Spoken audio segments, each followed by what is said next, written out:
Cukup kurang lebih sama ya. Intinya adalah realisasinya seperti apa gitu kan. Ada yang satu yang cukup yakin ditunggu realisasinya. Ini nggak tahu sih sebenarnya konotasinya yakin apa enggak sebenarnya ya. Karena bisa agak ambigu gitu kan. Nah ini seperti apa sebetulnya? Ya memang setelah ini kan setelah ada edaran tentu di internal kementerian, lembaga, bahkan sampai Pemda itu akan ada sosialisasi ya pasti. Memang kalau kita cek memang kementerian lembaga kan rutin ya biasanya untuk mengadakan sosialisasi.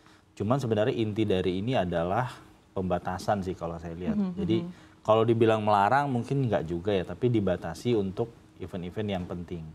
Dan juga pembatasan orang, karena memang tadi yang sempat disinggung Michael juga, ya kuncinya memang di pembatasan orang, karena makin banyak orang kan makin banyak yang harus ditanggung kan. Betul, apalagi misalkan, dan saya juga teringat postingannya Prof. Mahfud MD waktu itu soal bahwa perjalanan luar negeri ini juga bikin repot pegawai-pegawai kita di luar KBRI gitu. Karena kan biasanya tuh berurutan tuh, misalkan dari menteri, habis itu ada rombongan DPR, habis itu ada rombongan Pemda gitu kan. Dan itu kan nggak mungkin dianggurin, karena mereka ini kan statusnya pejabat negara gitu. Jadi harapannya memang setelah ini ada mungkin sosialisasi di internal, di pemerintah, dan awal tahun kita langsung lihat gitu. Karena banyak banget tahun depan juga info apa namanya pergelaran atau event-event internasional gitu ya, yang memang pastinya ya butuh kehadiran delegasi Indonesia dan harapannya sudah mulai bisa terlihat sih. Iya, apalagi kita juga cukup aktif kan untuk mengikuti organisasi-organisasi ataupun juga untuk mengikuti conference, forum-forum internasional, G20 diantaranya, kemudian juga banyaklah macam-macam gitu kan. Nah, tapi pertanyaannya ini kan banyak Mas Michael, Mas Iqbal juga punya banyak teman ya di kementerian ya, jadi kurang lebih paham seperti apa sih untuk proses pengajuannya, atau mungkin ketika biasanya berapa rombongan langsung berangkat gitu, atau memang sebenarnya prosesnya itu seperti apa sih kalau di kementerian? Mungkin ada yang lebih paham. Iya, kalau prosesnya sebenarnya mengikuti sebenarnya tujuannya buat apa gitu. Kalau seandainya selevel menteri, biasanya menteri beserta rombongan itu rombongan inti ya. Jadi sesprinya, terus kemudian protokolernya itu akan ikut. Terus kemudian ada eselon 1 yang terkait. Nah, eselon 1 yang terkait itu biasanya bawa eselon 2-nya juga. Nah, itu untuk satu acara. Nah, kalau seandainya satu menteri itu ada datang beberapa acara, itu ada kemungkinan di tengah jalan tuh eselonnya berganti. Jadi misalnya datang satu negara ini topiknya misalnya A gitu ya. Jadi eselon A yang berangkat gitu. Pindah ke negara lain, eselon A pulang ke Jakarta, eselon B berangkat. Biasa switching tim juga kan? Switching tim juga gitu. Nah, ini kan cost-nya lumayan gede ya, karena itu ada transportasi, terus kemudian akomodasi tempat tinggal di sana, terus kendaraan itu kan juga selama di sana itu juga nggak mungkin menteri dapat kendaraan yang jelek dong di sana, nggak mungkin mereka naik transportasi umum gitu kan. Jadi kebanyakan dapat kendaraan sendiri gitu, belum fasilitas yang lain kayak makan dan lain-lain gitu. Proses pengajuannya sebenarnya udah ada ya, tertera gitu ya prosesnya seperti yang terjadi sebelum-sebelumnya. Cuman kenapa ini banyak yang meragukan? Karena tadi dibilang wacana aja nih, karena di dua pemerintahan sebelumnya ini juga sempat disuarakan, sempat presidennya mengatakan ini harus dikurangi karena pemborosan, tidak hanya luar negeri, dalam negeri juga. Cuman pada kenyataannya itu tetap lewat begitu saja, apalagi kalau dilihat list proseduralnya itu sebenarnya sangat mudah buat dimain-mainkan gitu, kayak ini harus mendukung program presiden kan banyak banget gitu kan, tinggal dicari-cari yang subnya apa, poin yang keberapa gitu, walaupun nggak prioritas banget, tapi ini bisa jadi alasan buat ikut. Belum lagi misalnya peserta kan kita nggak tahu pesertanya dibatasi itu jadi berapa orang. Kalau tadinya 20 jadi 19, ya terbatas sih, kurang satu gitu. Ya kan, kalau di catatan keuangan akhir tahunnya kan berkurang nih gitu, walaupun cuma satu. Kurangnya berapa gitu. Iya gitu kan. Jadi kenapa ini diragukan dan sulit diimplementasikan ya karena selama masih sebatas edaran, terus nggak ada keyakinan, maksudnya nggak ada kemauan dari instansi menterinya, pejabatnya untuk mengurangi peserta yang ikut ke luar negeri, itu ya mungkin ini cuma sekedar wacana aja gitu. Tapi balik lagi, nanti ini menjadi pertanyaan ya, karena kalau Pak Prabowo kan karakternya tegas nih ya, dan menteri-menteri juga tampaknya juga ya memang harus nurut gitu kan dengan presiden masih awal kan harusnya semua patuh juga lah. Jadi kita buktikan ya kira-kira seperti apa. Tapi kita harus punya benchmark sebelumnya nih sama sekarang gitu kan untuk kita bisa tahu nih perbedaannya seperti apa ya. Kalau dulu di eranya Pak Jokowi yang dulu ya, itu kan salah satu yang kunjungan itu misalkan Ibu Susi ya. Ini kebetulan tadi saya diskusi juga sama editor kita Mas Wiji. Beliau waktu itu ke Norwegia dengan Ibu Susi. Itu memang rombongannya sangat minimalis ya. Jadi ada menteri, cuman kalau nggak salah ketua Satgas Illegal Fishing, kemudian kepala badan, kemudian salah satu itu ya staf khusus ya. Habis itu ada humas, wartawan itu kalau saya cuma 2. Ya. Jadi memang ya dan itu memang harus konkret gitu. Apa sih yang mau dicapai dengan pertemuan di Norwegia misalkan.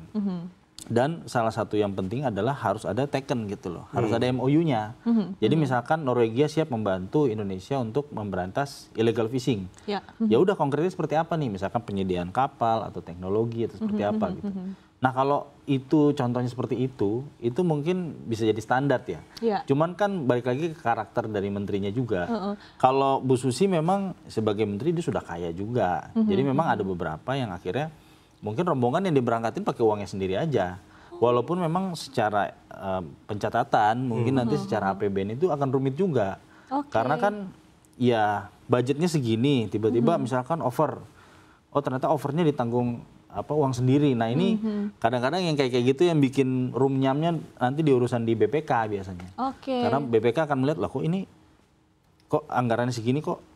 Ini kayaknya harusnya nggak segini gitu kan. Jadi ada ketidaksesuaian. Tapi pernah ya, intinya pernah ada case-nya adalah akhirnya ditanggung justru dengan uang sendiri ya. Tapi memang semangat penghematannya itu ada dari jumlah rombongan yang ditekan sebenarnya. Jadi balik lagi sebenarnya ya wartawan cuma 2 gitu kan. Ya itu sangat minimalis. Iya, balik lagi tergantung dengan decision yang diambil oleh tiap-tiap kementerian ya. Nah, tapi tadi balik lagi sebenarnya berkaca kepada seperti apa sebetulnya yang diangkat dalam yang dibawa oleh Indonesia ke luar negeri karena berbeda gitu kan, berbeda format seperti misalnya Conference of the Parties misalnya atau COP ini juga kan Indonesia juga punya pavilion sendiri yang berangkat juga emang harus banyak gitu karena memang ada misi-misi yang harus dikerjakan dan dibawa oleh Indonesia juga gitu kan. Oke, kita beralih ke berikutnya. Dari netizen ada @rendang Mama Den. Jadi lapar. Jadi lapar. Enak nih. Oke, selamat manyun di meja kantor untuk 5 tahun ke depan. PNS nih kayaknya. PNS nih artinya ya. Oke, nextnya ada dari @Oki Matsumoto. Beruntung rakyat ke luar negeri nggak perlu minta izin ke Pak Presiden. Benar, sepakat. Oke, nextnya adalah dari @Dedivine. Harusnya kalau mau penghematan dari awal perencanaan dong. Kalau sudah dianggarkan ya dianggap tidak berkinerja bila tidak terserap. Kalau cuma approve ya mungkin hanya memperpanjang birokrasi saja.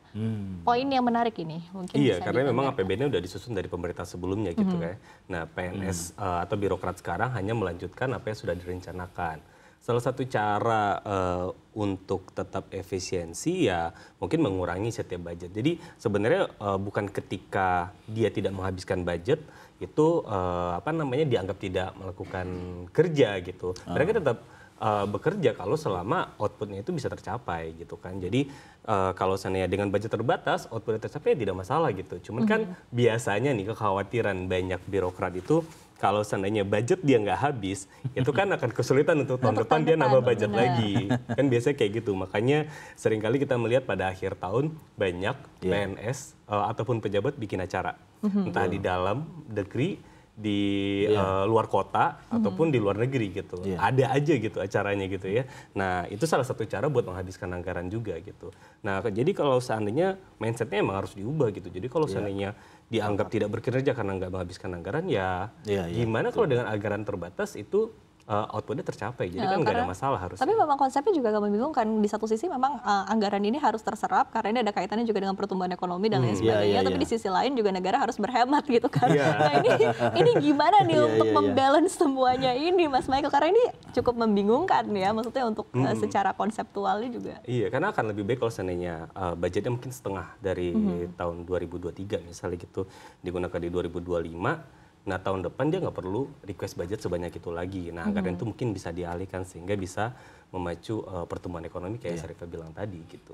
Oke, Mas Iqbal? Sebenarnya sih dari kalau kunjungan ke luar negeri ya saya beberapa kali juga menemukan di media sosial pemerintah daerah gitu. Waktu itu saya sempat diskusi juga sama Michael dan teman-teman lain di grup gitu ya. Saya bilang satu kepala kepala badan gitu ya. di daerah, terus ke Finlandia, ke Estonia. Saya pikir maksudnya gini, untuk apa gitu loh? Kalau belajar smart city atau apa, kan kadang-kadang ini sekarang kita bisa kok kita undang pakar dari luar negeri untuk datang ke kita kok. Untuk kita bayar misalkan guru besar dari Singapura, Australia atau apa untuk kayak kemarin Pak Prabowo aja waktu di Hambalang kan itu pakar-pakar dunia semua diundang semua ke Hambalang untuk kasih pelatihan ini soal apa namanya ke politik, soal ekonomi, pendidikan gitu kan. Soal media, bahkan ada media training gitu kan. Lah, ini kadang-kadang saya melihat udah gitu dipostingnya rame lagi. Ya. Jadi saya wah ini ternyata yang berangkat bukan cuma kepalanya aja nih. Pasti ada sekretarisnya, ada misalkan juga mungkin kepala bagian atau apa gitu ya. Jadi saya dan kadang-kadang saya rasa ini situasinya kan sekarang apa ya, kebatinannya kan masyarakat nih lagi marah gitu, lagi susah gitu ya. Jadi saya pikir ini semangatnya itu yang penting semangatnya dulu. Iya benar. Dan nanti realisasinya. Karena kalau kita ngelihat pejabat apalagi ke Finlandia ya, mohon maaf. Kita udah tahu pasti ini orang mungkin seumur hidup nggak akan mungkin bisa ke Finlandia kalau dia nggak pakai budget negara kan gitu. Kalau memang ini kan enak pakai budget negara, acaranya pasti 1 hari aja. Iya. Tapi sepakat sih dengan yang disampaikan oleh Mas Iqbal. Yang penting itu niatnya dulu gitu kan, semangatnya dulu.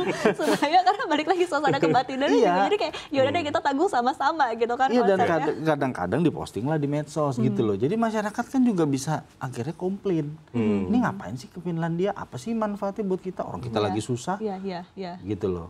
Mungkin Michael punya cerita lain juga. Punya insight karena emang punya banyak cerita ya, karena beberapa kali ikut instansi pemerintahan ke luar negeri gitu ya.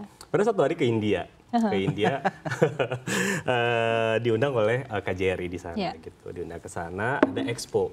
Tujuannya untuk mengajak UMKM ke sini, ke sana berjualan, terus mempromosikan lah kalau sekarang banyak UMKM yang diminati oleh orang-orang negara luar gitu. Nah di satu rombongan karena berangkatnya sendiri-sendiri gitu, jadi ketemunya di sana aja. Nggak tahu ternyata ada salah satu di rombongan itu yang ternyata itu ada bupati.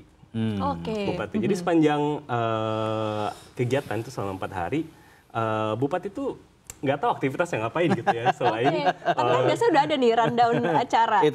Karena ini nggak tahu aktivitasnya.